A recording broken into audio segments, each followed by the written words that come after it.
Dave Parker, his mind still sharp but his body failing, kept pleading. One more month, he prayed.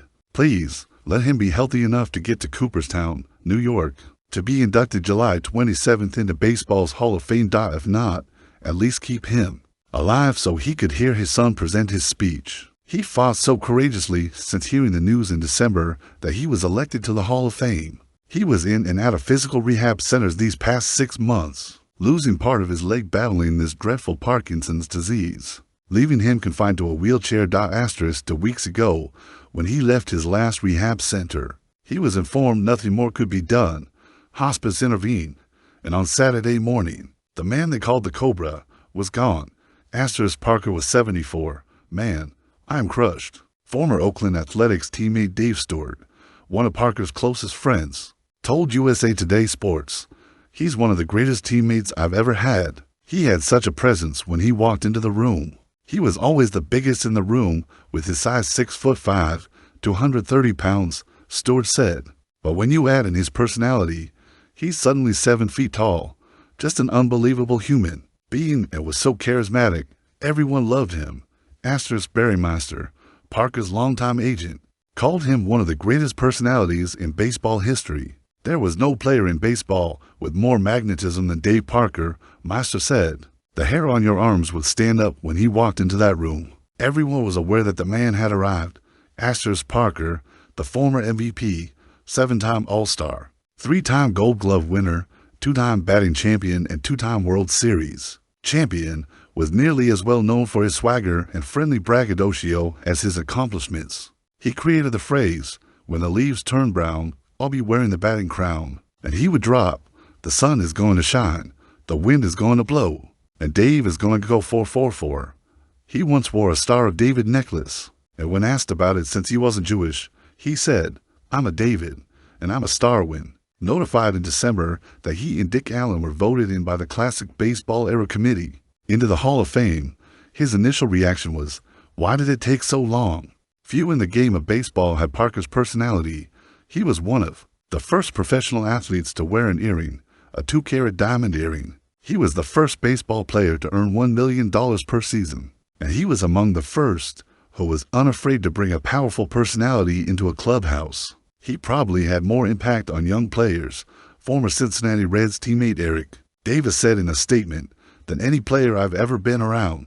Davis was too distraught to talk, heartbroken that his close friend wouldn't be in Cooperstown. So many friends and family members already planned trips, but even without Parker's presence, most plan to still go, making sure everyone is aware of the impact he had on their lives. Kelly, Parker's wife, expressed to many of them Saturday how terribly difficult life has been for Parker these past few months. They're comforted knowing he is now in a better place. No more pain, no more doctors, no more Parkinson's.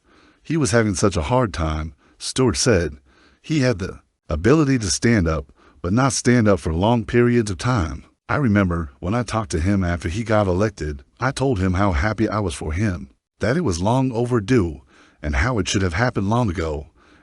All he could really say is, "Thank you, Stu. I appreciate it. I love you, brother." I knew he was happy, but when you have Parkinson's, you can't really tell the emotion in people. Parker was diagnosed in 2012, and his family chooses to remember the good times, the healthy Parker, the vibrant Parker, and the hysterical Parker. "He was always so funny," Stewart said. "He had you laughing all day." Parker had all of the leadership qualities, but he knew how to keep a clubhouse loose. In the worst of times, he always found something inspiring to say. In your personal worst of times, he would always make you laugh at yourself, said Meister. "He was the funniest guy who ever played the game. He always had insults." The last time Parker saw Stewart, he noticed that Stewart was wearing a black shirt, black pants, and a black jacket, blending in with his skin color, and blurted out, "Man, go put some clothes on. Why you walking around here naked?" And he had nicknames for everyone. Pitcher Greg Cadaret, Dippy, for his big chin. Catcher Terry Steinbach, home plate face. Pitcher Dennis Eckersley, Pretty Pony.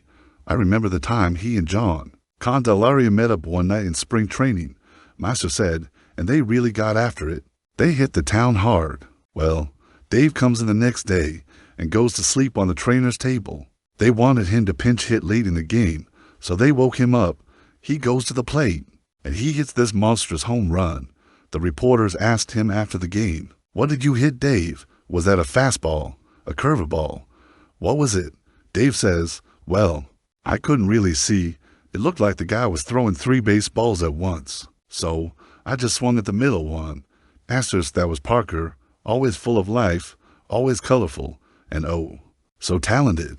He hit 20 home runs with a team-leading 97 RBIs when he helped lead the A's to the 1989 World Series. He was 38 years old. They just don't make them like that anymore. Meister said, "They really don't. He's one of a kind. Believe me, everybody in baseball took a loss for this one." "Yes," says Stewart, "but we're all better for having known him and being such good friends with him. He will never be forgotten."